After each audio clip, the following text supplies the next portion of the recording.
आज हम इस वीडियो में बात करेंगे कुर्सीनामे के बारे में। यदि आपको किसी भी ज़मीन का अंतकाल करवाना है तो उसके लिए आपको कुर्सीनामा बनवाना पड़ेगा।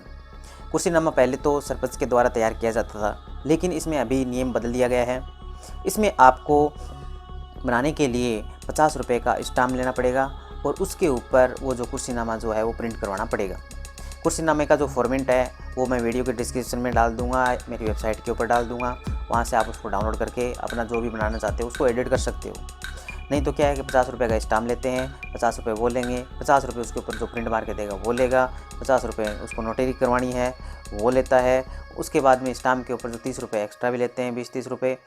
तो ये इस प्रकार से काफ़ी महंगा पड़ जाता है। तो इस प्रकार से आप जो है अभी जो कुर्सीनामा बनवा रहे हैं तो उसके लिए उसका जो फॉर्मेट है वो मैं वीडियो के डिस्क्रिप्शन में डाल दूँगा। आप सिर्फ मार्केट से तहसील से 50 रुपये का स्टाम्प पेपर लेके आएँ, उसके ऊपर उसको प्रिंट कर लें और संबंधित जो आपका वकील है तो उससे आप नोटरी करवा लें। जो भी नोटरी वाला है उससे आप नोटरी करवा सकते हो। इसमें क्या होता है कि आपको एक तो स्टाम्प लगेगा और उसके बाद में आपके जो ज़मीन के अंदर जितने भी सदस्य हैं पहले से उन सभी का आधार कार्ड लगेगा।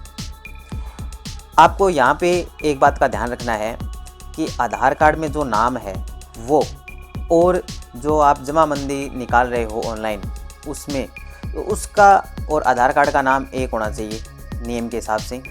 यदि एक नहीं है तो कुर्सीनामा बनवाने से पहले इस बात का ध्यान रखें कि आप, जैसे मैं कोई नाम बताता हूँ, जैसे एक नाम है कृष्ण, ठीक है, कृष्ण कै के नीचे री है, ठीक है, वो कृष्ण।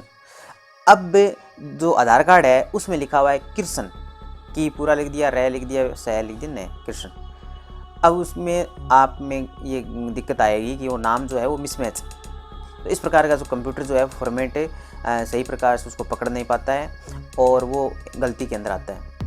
तो जब भी आप कुर्सीनामा बनवाएं तो उसमें इस प्रकार से लिखवा दें कृष्ण उर्फ कृष्ण, तो ये इसमें कोई दिक्कतें फिर नहीं आएगी। फिर भी यदि आपसे अलग से कोई शपथ पत्र लेते हैं तो उसमें आप ये लिख सकते हो कि यह है कि फलाना जो भी निवासी है एड्रेस है, शपथपूर्वक बयान करता हूँ कि यह है कि कृष्ण उर्फ कृष्ण एक ही नाम है, या यह है कि ज़मीन में इसका ये नाम है और आधार कार्ड में ये नाम है लेकिन दोनों सदस्य एक ही हैं। तो इस प्रकार के उसमें जो भी तथ्य हैं आप शपथ पत्र के अंदर लिख सकते हो और आपका जो भी ज़मीन में अंतकाल करवाना है तो आप उसमें अंतकाल करवा सकते हो। अंतकाल में क्या होता है कि जितने भी सदस्य हैं उसमें जिसकी मृत्यु होती है तो उसका नाम जो है वो हट जाता है, उसका जो नाम है वो हट जाता है और उसकी जो ज़मीन है वो नीचे जितने भी सदस्य बसते हैं उनमें वो डिवाइड हो जाती है। यही अंतकाल होता है। तो पहले तो ये कुर्सीनामा जो है सरपंच के द्वारा तैयार किया जाता था, लेकिन अभी नियम बदल दिया गया है मार्च से। तो इसमें आपको नोटरी करवाना है और 50 रुपये के स्टाम्प के ऊपर कुर्सीनामा तैयार करके, और जो भी ज़मीन के जितने भी सदस्य हैं उनमें सबसे बड़ा कौन है उसके हस्ताक्षर करवा सकते हो। चाहो तो उसमें 2 या 3 जितने भी सदस्य हैं वो भी हस्ताक्षर कर सकते हैं और चाहे तो एक व्यक्ति भी वो कुर्सीनामा जो है वो पटवारी को दे सकता है।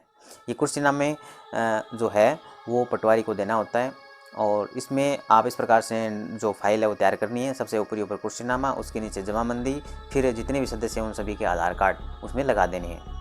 तो ये इस प्रकार से वो पूरा फॉर्म तैयार हो जाएगा और उसके बाद पटवारी को आप दे दें और वो आपके जैसे ही उसमें सबमिट कर देगा, एडिट कर देगा और नया संशोधन कर देगा। उसके बाद आप उसकी जमाबंदी की नई कॉपी वो निकाल सकते हैं। तो ये है इसका कुर्सीनामा। इसमें इस बात का भी ध्यान रखना है कि आप डेथ सर्टिफिकेट बनवाते हो तो उसको बनवाने से पहले एक बात ध्यान रखें कि जिसकी मृत्यु हुई है तो उसकी जो भूमि है उसके अंदर उसका नाम क्या है और उसके आधार कार्ड में उसका नाम क्या है। यदि दोनों अलग अलग हैं तो आप मृत्यु प्रमाण पत्र बनवाने से पहले उसका नाम उसी प्रकार से लिखवाएं, जैसे कि पहले उसका आधार कार्ड वाला नाम लिख दिया, फिर उसमें उर्फ लगाओ, उर्फ लगा करके उसका जो दूसरा ज़मीन के अंदर जो नाम है वो उसमें लिख दो। तो आप मृत्यु प्रमाण पत्र के अंदर 2 नाम लिख सकते हो, यानी उर्फ लगाया, एक नाम उसमें आधार कार्ड वाला लिख दो और एक भूमि में जो है। तो इसमें स्टाम्प लगाने की आपको आवश्यकता नहीं पड़ेगी, अन्यथा स्टाम्प का खर्चा अलग से लगाना पड़ेगा।